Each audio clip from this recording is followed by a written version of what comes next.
Tattoo जायज़ है या नहीं, बालों में वैक्स, जेल या तेल लगा हो तो वुज़ू हो सकता है या नहीं, या तरबियत औलाद के हवाले से मौलाना फसाहत हुसैन साहब के 3 अहम पॉइंट्स इस एपिसोड में ज़रूर देखें।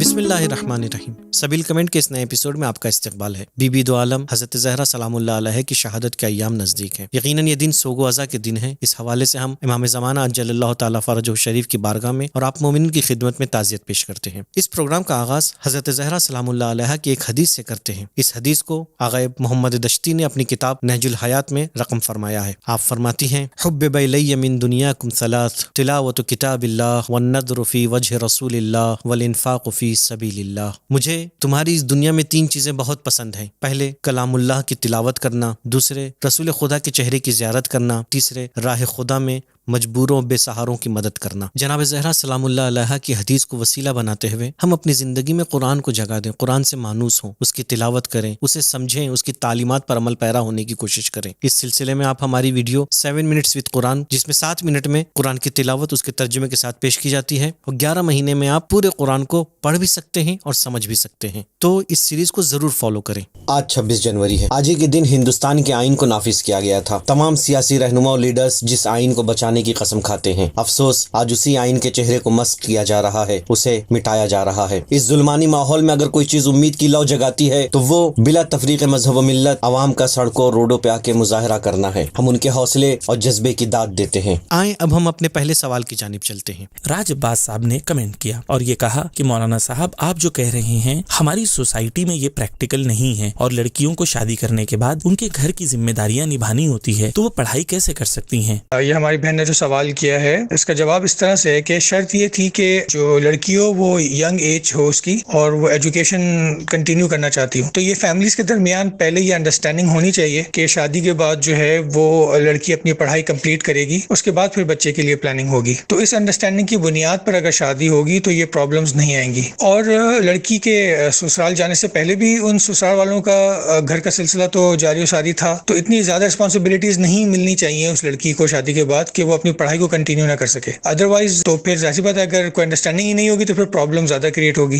तो ये पहले से क्लियर होना चाहिए, तो इसलिए ये प्रॉब्लम्स नहीं आएंगी, यानी बच्चे की भी प्रॉब्लम और ज्यादा रिस्पॉन्सिबिलिटीज घर वाले नहीं देंगे, क्योंकि पहले से ये अंडरस्टैंडिंग डेवलप हो चुकी होगी। ज्यादातर नाइत्तेफाकी मिसकम्युनिकेशन की वजह से पेश आती है, लिहाजा लड़की और लड़के के घर वालों को चाहिए कि आपस में बात करें, ज्यादा से ज्यादा कम्युनिकेशन करें, हर चीज को वाज़ेह और शफाफ रखें ताकि बाद में कोई प्रॉब्लम पेश ना आए। हमने देखा है कि बाज़ ख़वातीन ऐसी भी हैं कि जिन्होंने शादी के बाद अपने मास्टर्स या PhD को कंप्लीट किया है। अगर मियाँ और बीवी एक दूसरे की मदद करें तो वो तमाम मुश्किलात को हल कर सकते हैं। दानियल हैदर खान साहब सवाल करते हैं, क्या बाल में वैक्स और जेल लगाकर वुजू जायज़ है और क्या नमाज सही है? वुज़ू में सर के मसह के लिए ज़रूरी है कि पानी सर की खाल तक के पहुँचे, लिहाजा अगर आपने वैक्स या जेल इतना ज़्यादा नहीं लगाया है कि सर की खाल छुप जाए या उस तक के पानी पहुँचने में कोई रुकावट नहीं है, तो आपका वुज़ू बिल्कुल सही है और आप इस जेल और वैक्स के साथ नमाज भी पढ़ सकते हैं। बालों में वैक्स और जेल के सिलसिले में इससे पहले भी हमें बहुत से कमेंट्स आ चुके हैं। मुरीद काज़मी भाई ने भी पूछा था कि क्या बालों में वैक्स लगाने से रोज़ा बातिल होता है, तो हम उनसे कहेंगे कि बालों में वैक्स लगाने से ना रोज़ा बातिल होता है और ना ही इससे वुज़ू टूटता है।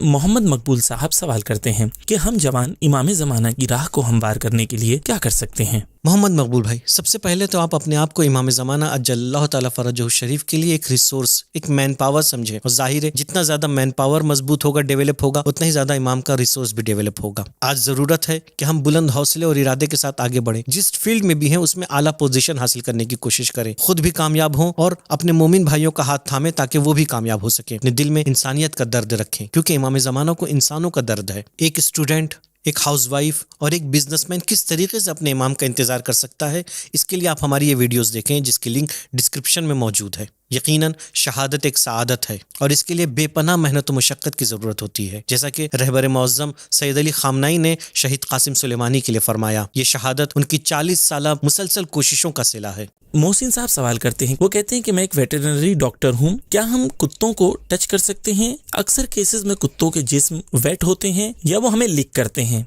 جانور کوئی بھی ہو اس کا علاج کرنے میں کوئی مذائقہ نہیں ہے. یہ ہے کہ اگر جانور نجس نہیں ہے جیسے بکری، بلی، گائے، بھینس وغیرہ، تو چونکہ وہ خود نجس نہیں ہے، اگر ان کے ہاتھ لگاتے ہیں اور وہ بھیگے ہوئے بھی ہوں تو وہ نجس نہیں ہوتا ہے. یعنی اگر اس کے اوپر کوئی پانی یا رطوبت یعنی جس سے انسان کا بدن بھیگ جاتا ہے ہاتھ، تو وہ نجس نہیں ہوتا، تو اس میں کوئی پاک کرنے کی اس کو ضرورت نہیں ہے. پر وہ جانور کہ جو نجس ہوں یا حتی وہ جانور جو پاک ہیں لیکن اس کے نجاست لگی ہوئی ہے اور وہاں پر اس نے ہاتھ لگایا ہے اور اس کے ہاتھ پر اس کی تاثیر اور اثر آ گیا ہے ہاتھ پر، تو وہ اپنے بدن کو پاک کرے گا پانی سے. باقی علاج کرنے میں کوئی مذائقہ نہیں ہے اور منع نہیں ہے. اسلام میں جس طرح سے انسانوں کے حقوق کو بیان کیا گیا ہے اسی طرح سے جانوروں کے بھی حقوق کو بیان کیا گیا ہے. اگر آپ جانوروں کے ڈاکٹر ہیں تو ان کا علاج کرنے میں کوئی قباحت یا کوئی ممانعت نہیں ہے. ہاں، اگر نجس جانور کے علاج میں رطوبت سرایت کرے یا گیلا پن منتقل ہو تو اس صورت میں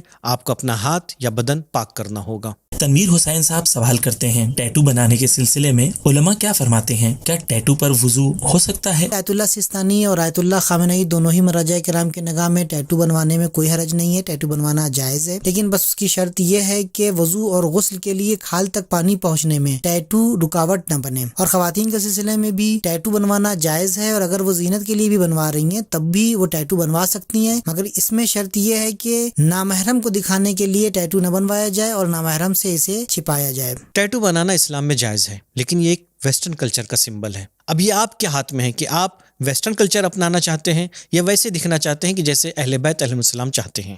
آغا حسین سوال کرتے ہیں، بالغ ہونے کے بعد کافی جوانوں کو بہت مشکلات کا سامنا کرنا پڑتا ہے، تو ہم کو اس سچویشن میں کیا کرنا چاہیے؟ جوانی میں انسان کے اندر فزیکل تبدیلی کا آنا ایک نارمل پروسیس ہے، اس سے گھبرانا نہیں چاہیے. ہر کوئی اس دور سے گزر چکا ہے. ایسے زمانے میں آپ کو ایک اچھے دوست اور ایک اچھے ایڈوائزر کی ضرورت ہے کہ جو آپ کی صحیح رہنمائی کر سکے. اس سلسلے میں ہم کچھ ویڈیوز ریکمینڈ کرتے ہیں، ان ویڈیوز کو دیکھنے کے لیے اوپر کارڈ پہ کلک کریں.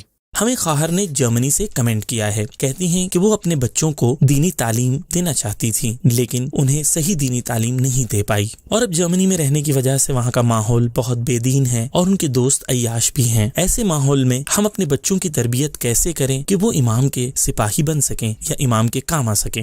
بہت خوشی کی بات ہے کہ آپ مشکلات کے باوجود بچوں کی دینداری کے متعلق فکر مند ہیں. خداوند عالم آپ کو جزائے خیر عطا کرے. آپ نے اپنے سوال میں ذکر کیا ہے کہ آپ دینی تعلیم کے لیے مدرسے میں بھیجنا چاہتی تھی اور ایسا نہیں ہو سکا. دینی تعلیم کے لیے دیکھیے مدرسے میں ہی جانا ضروری نہیں ہے، اگر جاتے تو ہاں اچھا ہوتا، لیکن نہیں جا سکے ہیں تو ایسا نہیں ہے کہ ان کی دینی تعلیم بالکل بھی ان کو نہیں دی جا سکتی ہے.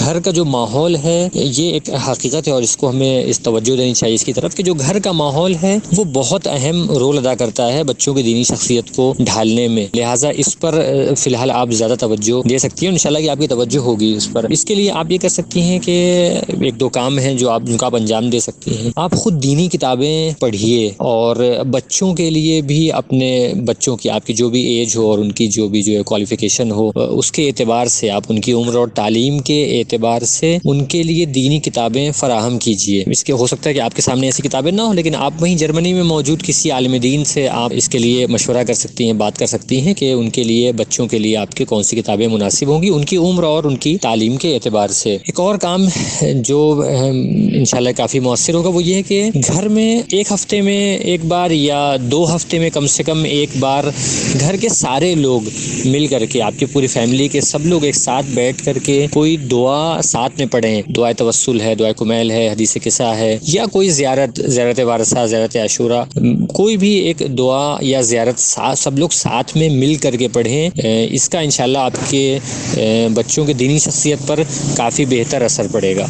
ایک بار پھر میں وہ کہوں گا کہ یقیناً اس میں آپ کا یہ جو خلوص ہے خداوند عالم اس کی وجہ سے آپ کی مراد کو پوری کرے گا، اہل بیت علیہ السلام کے صدقے میں آپ کی اس آرزو کو پوری کرے گا. مولانا کے جواب میں 3 اہم پوائنٹ تھے، اسے میں بطور خلاصہ پیش کرتا ہوں. سب سے پہلے یہ کہ اپنے گھر کے ماحول کو دینی بنائیں. دوسرا یہ کہ اپنے بچوں کی عمر اور ان کی کوالیفیکیشن کے لحاظ سے ان کو اسلامی کتابیں فراہم کریں. اور تیسرے یہ کہ ہر کچھ دنوں کے بعد اپنے گھر میں کوئی مذہبی یا دینی فنکشن رکھیں. ہم خدا سے دعا کرتے ہیں کہ خدا اس کام میں آپ کی مدد کریں اور آپ اپنے ارادوں میں کامیاب ہو سکیں. تو دوستوں یہ تھا ہمارا آج کا ایپیسوڈ. اگلے ایپیسوڈ میں ہم نئے سوالوں کے ساتھ پھر حاضر خدمت ہوں گے.